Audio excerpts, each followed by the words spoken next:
Hi, Hi, how are you today? I'm good, thanking yourself. No, I'm doing well.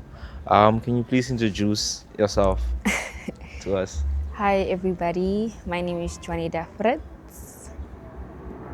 And I am from. I am originally from Joburg, but I currently reside here in Katsu. Okay, Yeah. cool. Um, so we went on a quest Okay. to find out, what's the general feeling that people have, or the general thought that comes to people's mind when asked, what does June 16 mean to them? Okay. So, would you care to share, like, what does June 16 mean to you personally? Um, I would have to say it is a, how can I put it? It's, freedom, having the ability Uh to huh. do what we can, what we actually are able to do in today's generation. Because if you think about it, back then, people were limited, especially women. And today we have the freedom to study, we have the freedom to speak our mind, we have the freedom to vote as women too. So, that means a lot. And also having the ability to build for our future generation, to leave a legacy. So yeah, that's what June 16 means to me. So in reality, it's been over 50 years now Yeah. since that event. And so the event initially stemmed from the apartheid government back then, enforcing Afrikaans to be the language to learn in. So that's when students felt like, no, like, why are we now forced to learn within this language, right? Yeah. So that's when they took it upon themselves, and then they marched, and then it turned into an ugly situation. Uprising is. Yeah. So I've spoken to not only young people, but also older people. Um, I was fortunate enough to find a few people who were teen back then when this event happened. Oh, that's nice.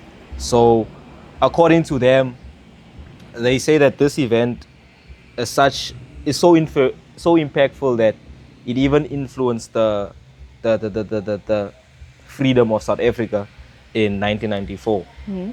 So, if you have to look at this event, how it played out, and like the guts that the youth had, what they showcase. I mean, to put their lives just there. I mean, it's young people, Yeah. people our age.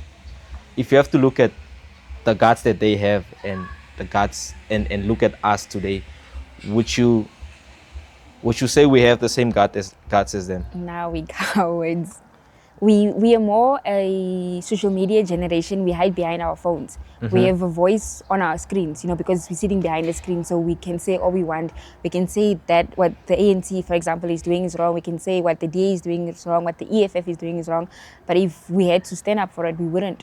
Oh, there would be a few people that would take the marches and stuff, but then if we had to call for our generation to come, only a few people would show up because we are cowards. Basically, we behind screen. That's also the part of our freedom. Yes, we have the freedom, but now we have social media too. So social media influences everything. So we basically just hide behind it instead of actually showing up, in person, showing up in numbers, so stuff like that. So yeah, we don't have the courage they had back then, and I So salute them for so that. so us growing up in an era where June 16 is already being celebrated, do you still think, like, for the general youth, does this day mean something, or is it just another day to attend a massive event where they can play sports and have fun? It doesn't it's not it does mean something, but it's not as impactful as it used to be. So it basically it just became an event, like you say. It's just another day that is marked off on the calendar as a public holiday. So it's a day we get to relax, it's a day we get to braai and chill and all that. So it's not as impactful as it used to be. But would you say it's important for us to know why this day is so impactful? It is important. It's important for us to know our history. It's important for us to know where we come from, because now it's just like an event. So because we don't know the importance of it, we just take it as another day. But if we actually sat down and read through why it's as important as it is, we would treat it as it should be. So beyond that, don't you think that us knowing that would sort of awaken us to know the power that the youth carries, you know, how much influence that we actually have if we were to stand as a unit. It would, like, yeah, it would. The thing is, nah, as I'll take it back to social media, you know, the reason why people also do not stand up is because they're afraid they will not be heard. And that is why they do it via social media. But if people just knew how important their voices are, if they just looked into it, if somebody just stood up, you know, and said, I'm done with this, and everybody followed, then it would be as impactful because everybody's voices matter. I think people are just afraid to speak up because they think because it's the new generation, nobody really cares about stuff like that. So according to them, it's just, I'm not going to do it. I'm rather just going to sit behind my phone instead of actually, you know, speaking up about it. No, I hear you. Like, I was speaking to a parent there, Yeah. and she told me that she grew up in the times where they had like black and white TVs. When it's 8 o'clock, then the TV itself shuts down. Like, there's something that appears, which means like no further television. Yeah. So with that being said, by 8:30, kids are already getting ready to sleep and all of that. But for us, it's different because we now have so much technology that you can occupy yourself with anything. And with added, like if you add internet to that equation, then you have access to vast things that you Platforms. can expose yourself Yeah. to on the internet. Would you say that that has led to our generation's kids getting exposed to things too early, and then it sort of feels like kids are growing up way too fast? It has. It kind of deteriorates the mind because now your mind is just like stemmed to one thing. So that's all the thing you think of. So like I feel like people don't pick up a book anymore. You know, it's just social media, social media, social media. So and everything is just, you know, influence. You grow up with social media. Like for instance, the little ones at home, all they watch is this people with what is Playing this? roadblocks. Exactly, stuff like that. So now they grow up with that, and that's the only thing they think of. They don't actually sit down, grab a book, and learn. You know? And everything is made easier. Like, Yeah, as soon as exactly. someone can tell you about Gemini or Chat or Claude, then They jump in on the conversation because they know what it is. You know, and stuff like that. So social media, as much as it's impactful, it's also it also has a disadvantage. It corrodes the mind. Yeah, it doesn't. You don't learn. Well, you do learn, but it's just the and also influences. in as much as it has censors, there's a lot of things that are uncensored Exactly. on On social social media. media. You can't actually protect your kids from everything out there, especially when it's social media, because you don't know what is out there. And there's a lot of things that just pops up on your feed like that too, because it feeds on what you watch and stuff like that. So your mind also gets corroded with that. So if you were to just think, like casually think about it, think of the times where people without that much technology and to what we have now, would you say our lives has more pressure compared to the kids back then? I think we have more pressure because of the fact that the world is so advanced. And because it's so advanced, people will ask why you're not using it to your advantage. So yeah, I think we have more pressure. But what do you think is something that young people stress about today? It would probably have to be employment. It would, you know, employment, security, building that future, not just for you, but for the people to come. Okay, I hear you. Um, do we have a lot of young people thinking about life in a generational wealth manner? Like, yes, you spoke on security, but I feel like security feels like, you know, as long as I I can am take care sorted of for my now. family, then I'm good. It's no longer about, okay, my neighbor is okay and, you know, everyone in the neighborhood is okay. Yeah, It's always just a me about me. movement. Yeah, that's also the thing. Now that we have, you see, like for example, where we say the suburbs, we don't actually know our neighbors. That's the thing with today's generation too. So like that, yeah, it's true what you said. It's more a security of me and my family. It's not me and my community. Back then it used to be a village, everybody was involved. Now it's just me and my house. Sure. Yeah. So do you think it could ever get back to that point where neighbors know each other? I do not think so, because the more the world is advancing, the more people are less interested in, being in social surroundings and stuff like that. I think everybody's just cool with, staying at home. It's become a norm. I do myself, I have Wi-Fi at home. I have my PlayStation, I have TV, I have everything at home. So no, why do I have to be outside? Why do I have to be in people's faces? So I think the more we grow, the more what do you call it? Fellowship deteriorates. So who do we put the blame on? Because usually, like when I'm speaking to parents, they're just like, no, the youth of today, like they just sound so negative, so disappointed. And one can say that, but your generation are the ones who raised us. So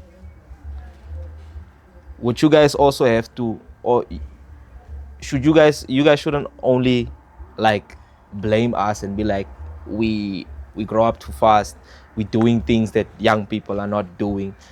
What did you guys do to ensure that doesn't continue? Or do you think whether they did something or they didn't do something, it was still gonna lead? I think it's a 50-50 type thing. Yes, it's their responsibility to raise us, but it's also at a certain point we also get to a certain age where we are like, what I am doing is not it. So I think it's just also parents like putting restrictions on certain things as the kids grow up, and just monitoring how they're growing up, and also the influences they have in their lives. Because there are a lot of people on social media that, are what is this, motivational gurus, and young people, we like to have mentorship and stuff like that. So it also just who you listen to, who you follow, and who feeds your mind. That also plays the role in how everything has been shaped. Would it shape people differently if these motivational speakers, these motivational gurus, were community based? It Yeah, I think it would, because on social media is, we don't really know people's if people post on real life, if what they post, is of reality. Who they really are. Yes, exactly. So if they had like community, like actual leaders that you actually see what they do, they don't just speak, but you actually see that they practice what they preach, then yes, that could shape a young person's mind. Having somebody to look up to that actually does what they say, and not just saying stuff and expecting you to do it, but they're not doing it. Do you think young people still dream? No, I think we've all just gotten to a place of complacency. Like we just at this moment I just need to get through the day, and that's it. And then we'll see tomorrow. I don't think we're there anymore. We're at a point where we don't have that zeal anymore. We just want the job, but yeah, exactly. Just so we can have something. Yeah. And it has nothing to do with, I'm really passionate about what I'm doing. Exactly. I think we've lost our dreams, our aspirations, our passions. We've just gotten to a place where we just want a job, just to get it over and done with. Yeah. If there was something, I know you're not a motivational speaker, but if there was something that you could relay or like tell to the next young person of today, what would that something be? My something would be get closer to God. I found him this year, and I'm not gonna lie, a lot has changed for me personally, and in a great way. So I would honestly tell them, find God. In him you'll find your purpose, your aspirations, your dreams, your joy, your zeal, everything comes back if you find him. Get planted in a church, get a community, people that you can trust, or people that you can lean on, people that can pray for you. Yeah, that's what I would tell a young person, especially in today's era. Okay, that's cool. I think you should check out this other video of Delisha. She was also talking about her relationship with God, or how young people in today's time don't really speak openly about their relationship with God. But Yeah. when there's a trend, it's very fast to hop on that trend Yeah. and just move with that trend. Do you still have hope for our generation? I do. I don't want to, because I'm also part of that generation, so I don't want to look down on them. I do have hope that we will take a stand, that things will change for the better, that we will use our voices, because that is what the guys in Soweto back then fought for us for us to use our voices. So I think we just need to find our spark, we just need to find our joy, we just need to find that one thing that would give us the courage, to stand up to find that. And in terms of like the employment side of things, I think it's been vividly clear that the government is not coming to save us. Yeah. So, do you think there's opportunity for like young people to start new things, like entrepreneurship, for instance? And what would that have to look like? I think, there's this, I'm not sure if I can mention it, but there's this NYDA funding where youngsters like that want to start businesses, they can like always check on upon that. And they also had, like, different grants and stuff like that, where if you do want to start a business, you can use that site. So I do think also it also comes along with mentorship. Like if you are a young person that wants to start a business, finding the right people to lead you, to guide you, people that will actually show you the way, because so it's easy to say I want to start a business, but actually doing it and actually finding the people that will walk through you with it. Is And also yeah, important. people shouldn't go to NIDA just because they heard there's funding. Yeah, involved. exactly. Like But it should genuinely be something that they want to do, something that they want to pursue, because starting a business involves risks. And if it fails, do you give up or do you stand up? Yeah, and also people are not going to invest in you if you're all about yourself. Yeah. I mean, I myself, I'm also following this entrepreneurial journey, whatever it is. Yeah. And I'm like nowadays my thinking is, how do I use the skill of mine to, upskill someone else and, create opportunities and, also empower someone else to do Yeah. something. And I feel like it's not always nice to be the only one who can do this one thing. It's nice if you can have someone else that you can rely on if you're not feeling well, but beyond someone else, just a bunch of other people also just doing great things. Because I think as children or like as people, we all different. We all good at different things. Yeah, we all have our different I'm probably talents. good standing behind the camera operating it, than being in the scene, acting and all of that.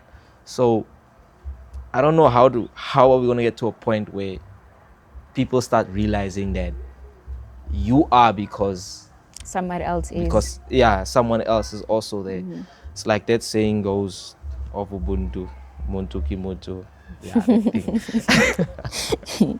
I also think it's also just about finding like-minded people, because you might have an idea and then you share it with somebody that's a very negative person, and that negativity will creep into your head, and then you are like, I don't want to do it anymore. So it's also just about knowing who you share your stuff with and who you associate yourself with, because if you associate yourself with 5 losers, And people shouldn't be afraid of cutting ties.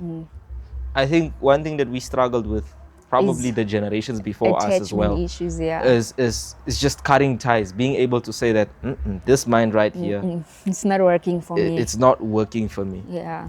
And obviously, if you can't join them, or if you can't beat them, you'll eventually have to join them, and you also become that negative Exactly. person. So I think that saying should also change. It's not it anymore. Yeah, I think we need another saying. Oh, we shouldn't. Yeah, we shouldn't join them if we can't beat them. We must find other strategies. We cannot join them.